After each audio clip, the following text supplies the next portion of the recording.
नमस्कार दोस्तों, आज के इस वीडियो में हम guide to technical analysis and candlesticks by Ravi Patel इस बुक के चैप्टर नंबर 3 का डिटेल एक्सप्लेनेशन देखने वाला हूं। मैं चैप्टर को इतने डिटेल में एक्सप्लेन करता हूं कि आपको बुक पढ़ने की जरूरत ही नहीं पड़ती है। अगर आप फिर भी बुक पढ़ना चाहते हो तो उसमें कोई भी नई चीज नजर नहीं आती है। और ये बुक आपको खरीदना है तो नीचे डिस्क्रिप्शन में लिंक दिया है, उस लिंक पर जाकर आप इस बुक को खरीद सकते हो। और आखिरी में इस पूरे चैप्टर की समरी सिर्फ 2 लाइन में देखने के लिए इस वीडियो को पूरा देखिए।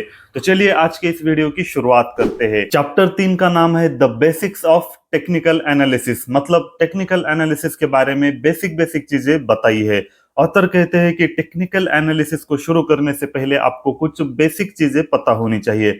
सबसे पहली चीज या फिर सबसे पहली कॉन्सेप्ट है supply and demand. Supply and demand को समझना शेयर मार्केट सीखने के लिए काफी ज्यादा जरूरी होता है। सप्लाई एंड डिमांड की जो बेसिक थ्योरी या फिर जो मतलब है मैं आपको बताता हूँ। सिर्फ शेयर मार्केट में ही नहीं, मतलब यह कॉन्सेप्ट हर जगह अप्लाई होता है। अब किसी भी चीज का जब सप्लाई बढ़ता है, मतलब कोई चीज जरूरत से ज्यादा मार्केट में अवेलेबल है तो उसकी कीमत नीचे जाती है। जब भी सप्लाई ज्यादा होता है तो कीमत कम होती है। और दूसरा है डिमांड। जब डिमांड बहुत ज्यादा बढ़ती है लेकिन सप्लाई उतना नहीं है, मतलब किसी चीज का डिमांड तो बहुत ज्यादा मार्केट में है लेकिन वह चीज मार्केट में ज्यादा अवेलेबल नहीं है, कम अवेलेबल है, तो उसका प्राइस बढ़ता है। तो यह कॉन्सेप्ट को सीखना या समझना शेयर मार्केट सीखने के लिए काफी ज्यादा जरूरी होता है। तो ओवरऑल मतलब क्या होता है सप्लाई एंड डिमांड का? जब भी सप्लाई ज्यादा होता है तो प्राइस कम होते हैं, और जब डिमांड ज्यादा होती है तो प्राइस बढ़ते हैं। बस इतना सा मतलब होता है। अब चलो एक एग्जांपल दे के भी मैं आपको समझाता हूँ। आप सब्जी मार्केट गए हो और आप देख रहे हो कि वहां पर टोमेटो काफी ज्यादा आए हुए हैं। टोमेटो का सीजन चल रहा है और टोमेटो बहुत ज्यादा है। अब मार्केट में जितने भी लोग सब्जी या फल बेचने आते हैं उनके पास, हर किसी के पास अगर टोमेटो दिखाई दे रहे होंगे तो जाहिर सी बात है कि उनकी प्राइस कम होगी, क्योंकि हर किसी के पास है। अब दूसरा एग्जांपल आलू का लेते हैं। मान लो टोमेटो तो ज्यादा है लेकिन आलू बहुत ही कम है, और जो भी सब्जी वाले बेचने आए हैं उनमें से 2 या 4 के पास ही आलू है। तो उस वक्त क्या होगा? आलू के प्राइस ज्यादा होंगे, क्योंकि वह कम मात्रा में अवेलेबल है और उनकी डिमांड ज्यादा होती है। तो मतलब कोई भी चीज अगर कम है तो उसकी प्राइस बढ़ेंगी, और कोई भी चीज ज्यादा अवेलेबल है यानी सप्लाई बहुत ज्यादा है तो उसकी प्राइस कम होती है। बस यही कॉन्सेप्ट है सप्लाई एंड डिमांड का। और यही सप्लाई एंड डिमांड का जो असर होता है वह चार्ट्स पर दिखता है। अगर आप सही तरीके से चार्ट करते हो तो आपको सप्लाई एंड डिमांड की मूवमेंट पता चल सकती है, और जिसका उपयोग करके आप प्रिडिक्ट कर सकते हो कि किसी स्टॉक की प्राइस फ्यूचर में ऊपर जा रही है या नीचे जा रही है। अब नेक्स्ट पॉइंट है प्राइस ट्रेंड। ऑथर बताते हैं कि चार्टिंग का पर्पस ही होता है कि आपको ट्रेंड को आइडेंटिफाई करना होता है। जब भी आप कोई चार्ट देखते हो तो उसमें आपको एक चार्ट दिखाई देता है या फिर कुछ पैटर्न्स दिखाई देते हैं, उसको देखकर आपको प्राइस ट्रेंड का पता चल सकता है। और दूसरा एक रास्ता होता है, अगर आप किसी भी स्टॉक का पास्ट में परफॉर्मेंस देखते हो या फिर पास्ट प्राइस मूवमेंट को चेक करते हो तो उससे भी आप अंदाजा लगा सकते हो कि फ्यूचर में इसकी प्राइस क्या हो सकती है, क्योंकि हर पैटर्न रिपीट होते हैं। पिछले पैटर्न्स को देखकर फ्यूचर में कौन से पैटर्न बन सकते हैं इसका अंदाजा लगाया जा सकता है, और इसी को प्राइस ट्रेंड कहा गया है। अब जिनको चार्टिंग के बारे में कुछ भी नहीं पता है, अगर वह भी लोग चार्ट को देख रहे होंगे तो उनको 2 चीजें दिखाई देती है। कुछ लाइंस ऊपर जा रही है, कुछ लाइंस नीचे जा रही है। जो ऊपर जा रही होती है उन्हें टॉप कहा जाता है, या फिर ऑथर ने इस बुक में पिक कहा है, और जो लाइन नीचे आ रही है उसे बॉटम कहा जाता है। यहाँ पर ऑथर ने वैली कहा है उसे। और इस मूवमेंट को देखकर किसी भी ट्रेंड के बेसिकली 3 टाइप्स होते हैं। सबसे पहला है अप ट्रेंड, दूसरा है डाउन ट्रेंड, तीसरा है साइडवेज। अब अप ट्रेंड में क्या होता है? ऑथर ने इस बुक में peak and values top and bottom को बताया है। तो अप ट्रेंड में क्या होता है आप स्क्रीन में भी देख सकते हो। अब अप ट्रेंड में क्या होता है? पिछले लो और हाई से ऊपर अगला लो और हाई होता है। मान लो पिछला लो 40 पे था और हाई 50 पे था, तो अगला हाई एंड लो 60 और 70 पे हो सकता है। तो इस तरीके से पिछले हाई और लो से अगला हाई और लो ऊपर है तो उसे अप ट्रेंड कहा जाता है। अब डाउन ट्रेंड में क्या होता है? डाउन ट्रेंड में पिछला हाई एंड लो अगले हाई एंड लो से ऊपर होता है, उसे डाउन ट्रेंड कहा जाता है। और साइडवेज ट्रेंड में टॉप एंड बॉटम एक ही जगह पर होते हैं। अब ट्रेंड के 3 टाइप्स तो आपको पता चल गए, अप ट्रेंड, डाउन ट्रेंड और साइडवेज ट्रेंड। अब किसी भी ट्रेंड को 3 कैटेगरीज में फिर से डिवाइड किया जाता है। मान लो एक अप ट्रेंड ही चल रहा है, उस ट्रेंड को 3 सब कैटेगरीज में डिवाइड किया जाता है। Major trend, intermediate trend and near term trend. Major trend लंबे समय के लिए होता है, मान लो कुछ महीने या सालों के लिए होता है। अगर आप किसी भी चार्ट को देखते हो और जनरली आप यह देख रहे हो कि यह स्टॉक ऊपर गया है तो उसे मेजर ट्रेंड कहा जाता है। अब मेजर ट्रेंड हर वक्त कंटिन्यू नहीं रहता है, उसमें कुछ वक्त के लिए करेक्शन भी आ जाता है, मतलब उस मेजर ट्रेंड में स्टॉक कभी कभी नीचे भी आ सकता है, तो उसे इंटरमीडिएट ट्रेंड कहा जाता है। और वो इंटरमीडिएट ट्रेंड भी लगातार नीचे नहीं आता है, उसमें भी अप एंड डाउन होते हैं या फिर प्राइस फ्लक्चुएट होते रहते हैं, ऊपर नीचे होते रहते हैं, उसे शॉर्ट टर्म ट्रेंड कहा जाता है। किसी भी अप ट्रेंड के तीन सब टाइप बताए गए हैं, major trend, intermediate trend and short term trend. अगर आपको यह समझ में नहीं आया है तो चलिए स्क्रीन पर दिखाता हूँ। तो ओवरऑल ट्रेंड को डिसाइड कैसे किया जाता है, कोई भी ट्रेंड चल रहा है या नहीं, यह डिसाइड करने के लिए कम से कम 2 लोज और 2 हाइज पॉइंट कंसिडर किए जाते हैं, तभी आप कह सकते हो कि कोई ट्रेंड इस्टेब्लिश हो चुका है। मतलब दो अगर आपने लो पॉइंट लिए और 2 हाई पॉइंट लिए, अगर वह ऊपर जा रहे हैं तो अप ट्रेंड है, और उसके उल्टा अगर 2 पॉइंट हाई और लो के लिए और पिछले हाई और लो की तुलना में अगला हाई और लो नीचे है तो वह डाउन ट्रेंड है। मतलब कोई भी ट्रेंड को देखने के लिए या फिर समझने के लिए आपको कम से कम 2 हाई और लो पॉइंट को कंसिडर करना चाहिए। अब नेक्स्ट टर्म है support and resistance. Technical analysis में सपोर्ट एंड रेजिस्टेंस का मतलब ABCD जैसा होता है। सपोर्ट एंड रेजिस्टेंस तो हर किसी को पता होना ही चाहिए, या फिर बहुत ही बेसिक सी टर्म है, इसलिए सपोर्ट एंड रेजिस्टेंस को समझना काफी ज्यादा जरूरी होता है। इन जनरल मुझे बताओ सपोर्ट का मतलब क्या होता है। आप आसानी से या फिर जनरल लैंग्वेज में बोलते हो कि मुझे मेरे भाई का सपोर्ट है, या मेरा वो दोस्त मुझे बहुत ज्यादा सपोर्ट करता है, आप ऐसी चीजें बोलते हो। सपोर्ट का मतलब आपको कोई हेल्प कर रहा है, या फिर जब भी आप कुछ मुश्किल में होते हो तो आपको सहारा देता है, उसे सपोर्ट जनरली कहा जाता है।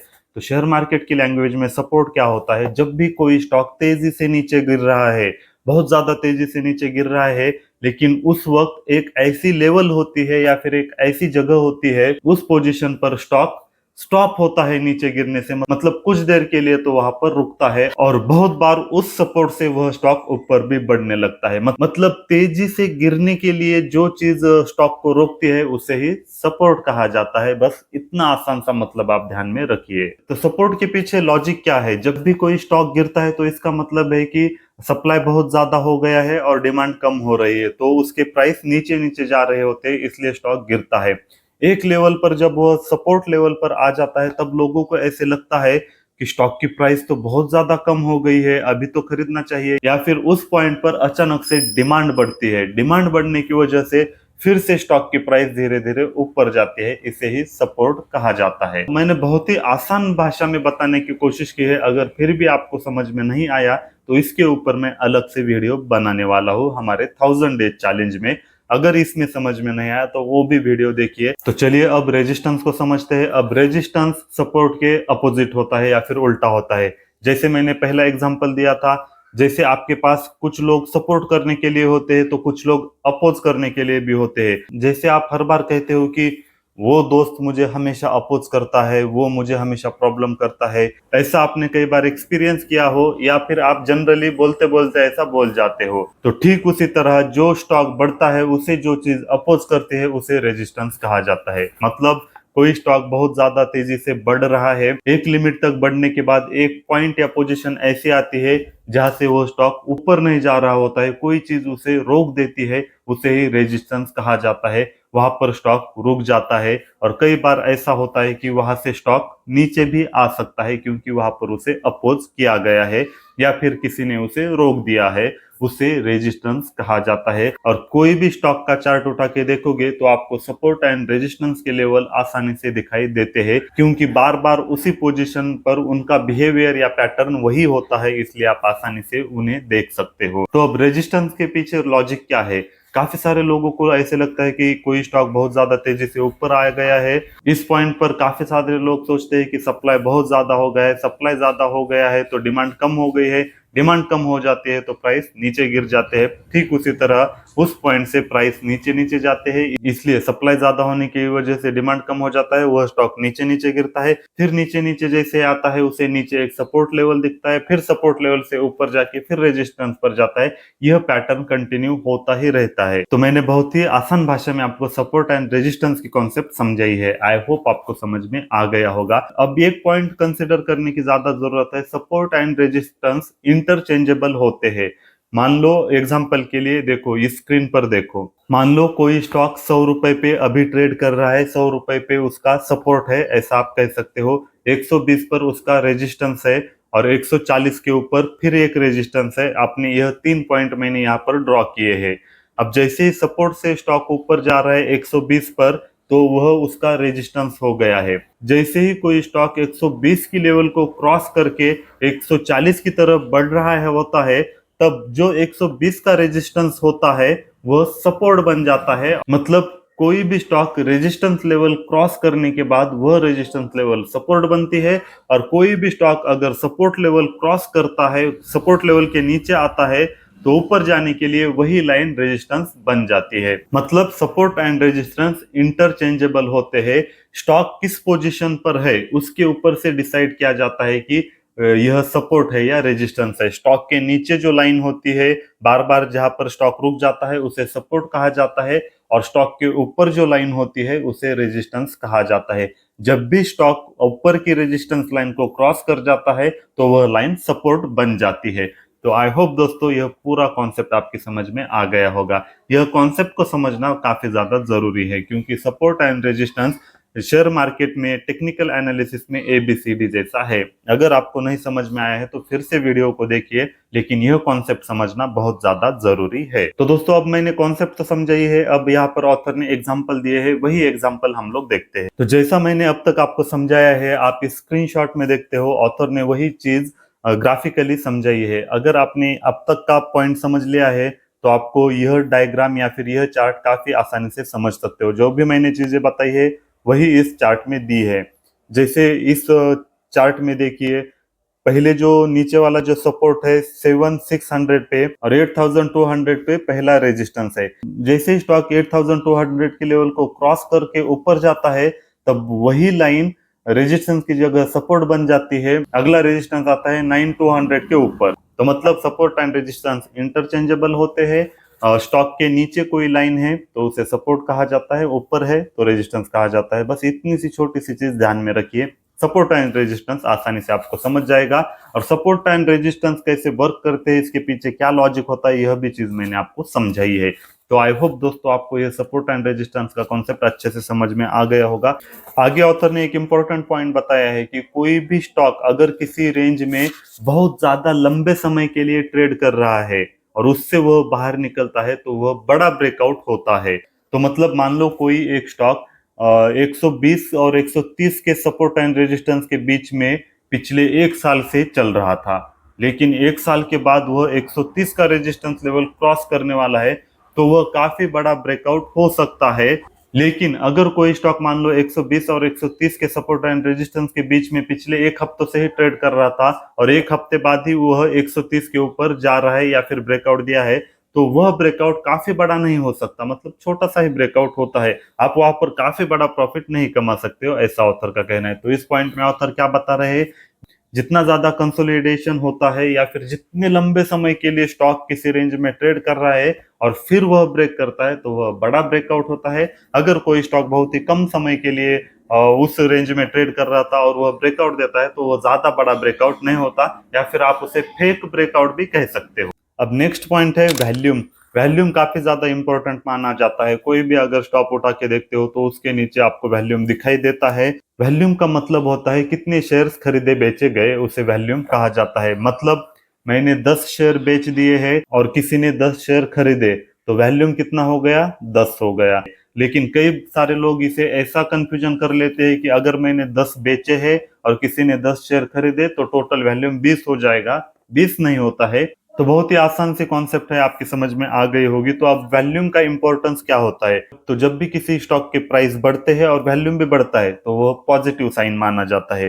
अगर किसी स्टॉक के प्राइसेस कम हो जाते हैं लेकिन वॉल्यूम तो बढ़ता है, मतलब प्राइस नीचे आ रहा है वॉल्यूम बढ़ रहा है, तो उसे निगेटिव साइन माना जाता है। जब प्राइस बढ़ता है वॉल्यूम कम होता है तो वह वीकनेस माना जाता है, बहुत अच्छी मूव या फिर हेल्दी मूव नहीं मानी जाती है।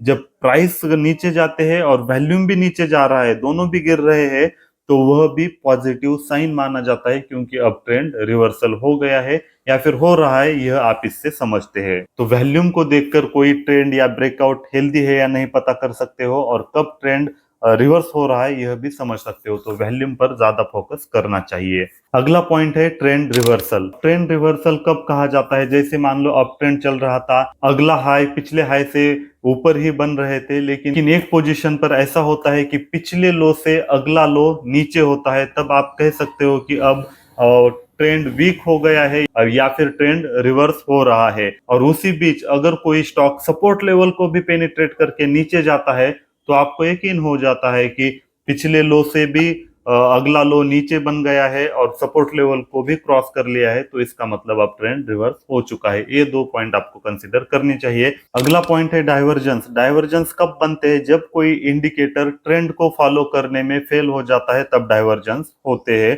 डाइवर्जेंस का मतलब होता है ट्रेंड में वीकनेस आ गई है। डाइवर्जेंस के दो टाइप्स होते हैं, positive divergence, negative divergence. Up trend में अगर प्राइस नया हाई बना रही है लेकिन इंडिकेटर नया हाई नहीं बना रहा है, तो उसे बियरिश डाइवर्जेंस कहा जाता है। इस स्क्रीनशॉट में देखकर भी आप समझ सकते हो। देखो, प्राइस ने तो अगला हाई ऊपर ही पिछले हाई से बनाया है, लेकिन डाइवर्जेंस या फिर इंडिकेटर पर वैसा नहीं है।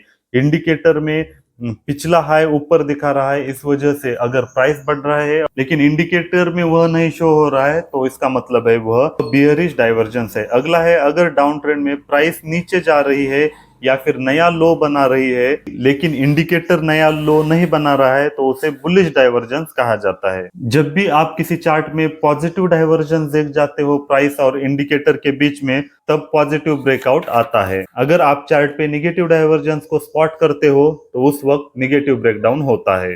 डाइवर्जेंस एक इंपॉर्टेंट इंडिकेटर होता है, लेकिन अगले चैप्टर में ऑथर डिटेल में समझाने वाले हैं। अगर यहाँ पर आपको ज्यादा समझ में भी नहीं आया है या फिर कुछ पॉइंट कंफ्यूजन है, तो अगले चैप्टर में आपका कंफ्यूजन दूर हो जाएगा। अगला पॉइंट है व्हिप सॉच। अगर कोई प्राइस सिर्फ मूविंग एवरेज के आसपास खेल रही है या फिर ऊपर नीचे हो रही है, तो उसे व्हिप सॉ कहा जाता है। अगर किसी चार्ट में आपको व्हिप सॉच की पोजीशन दिखाई दे, तो ट्रेंड साइडवेज चल रहा है या फिर साइडवेज में जाने वाला है, ऐसा आप कह सकते हो। मतलब अगर किसी भी स्टॉक की प्राइस मूविंग एवरेज के ऊपर नीचे हो रही है, तो उसे व्हिप सॉच कहा जाता है। और व्हिप सॉच से हमें क्या पता चलता है कि अभी ट्रेंड साइडवे में जा रहा है या फिर साइडवे में है। अगला पॉइंट है रिस्पेक्ट। रिस्पेक्ट मतलब मान सम्मान, यहाँ पर वो मतलब नहीं होता है। रिस्पेक्ट का मतलब होता है कि किसी भी स्टॉक ने उस लाइन को क्रॉस नहीं किया है। एग्जांपल के लिए इस पिक्चर में देखिए, जो ये लाइन है उसे मूविंग एवरेज कहा गया है, और प्राइस देखो उस लाइन के आसपास आकर या फिर वहीं पर आकर से ऊपर जा रहे हैं, मतलब उस लाइन को क्रॉस नहीं कर रही है। इसका मतलब क्या है कि प्राइस उस लाइन को रिस्पेक्ट कर रहा है या फिर उस मूविंग एवरेज को रिस्पेक्ट कर रहा है, उसके नीचे नहीं जा रहा है। अगर किसी भी स्टॉक में अगर आपको ऐसा दिखाई दे रहा है कि प्राइस एक लेवल को या फिर एक लाइन पर रिस्पेक्ट कर रहा है, तो उसका मतलब होता है प्राइस ऊपर ऊपर जा रही है या फिर प्राइस ट्रेंडिंग में है। तो दोस्तों, इस पूरे चैप्टर की समरी सिर्फ 2 लाइन में कर दो तो ऑथर ने कुछ 4-5 कॉन्सेप्ट यहाँ पर समझाई है। सबसे पहले है सप्लाई एंड डिमांड, दूसरा है प्राइस ट्रेंड या फिर ट्रेंड, तीसरी है सपोर्ट एंड रेजिस्टेंस, चौथी है वॉल्यूम, पांचवी है डाइवर्जेंस, 6 नंबर की है व्हिप सॉ और 7 नंबर पे है रिस्पेक्ट। ये 7 चीजें या फिर कॉन्सेप्ट आपको आसान भाषा में समझाई है, क्योंकि यह कॉन्सेप्ट टेक्निकल एनालिसिस में बार बार उपयोग किया जाता है। अगर आपको इनमें से कोई भी चीज समझ में नहीं आई है, तो कमेंट करके बताना, उसके ऊपर मैं अलग से वीडियो बनाऊंगा। लेकिन यह चीजें समझना काफी ज्यादा जरूरी होता है। टेक्निकल एनालिसिस सीखने के लिए यह चीजें ABCD है, ऐसा आप समझ सकते हो। तो आई होप दोस्तों आपको यह एक्सप्लेनेशन काफी ज्यादा पसंद आ गया होगा।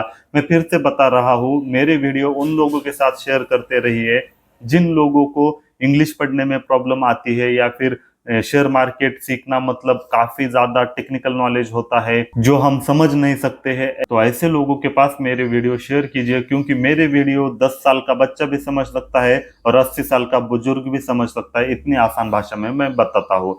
अगर जिनको भी प्रॉब्लम आता है या फिर कुछ इंप्रूवमेंट करनी है तो कमेंट में बताना, जल्दी से जल्दी मैं उसके ऊपर इंप्रूव करने की कोशिश करता रहूंगा। आई होप आपको ये वीडियो दोस्तों पसंद आ गया होगा। अगर वीडियो पसंद आए तो ज्यादा से ज्यादा लाइक करते रहिए, शेयर कीजिए। मिलते हैं अगले वीडियो में।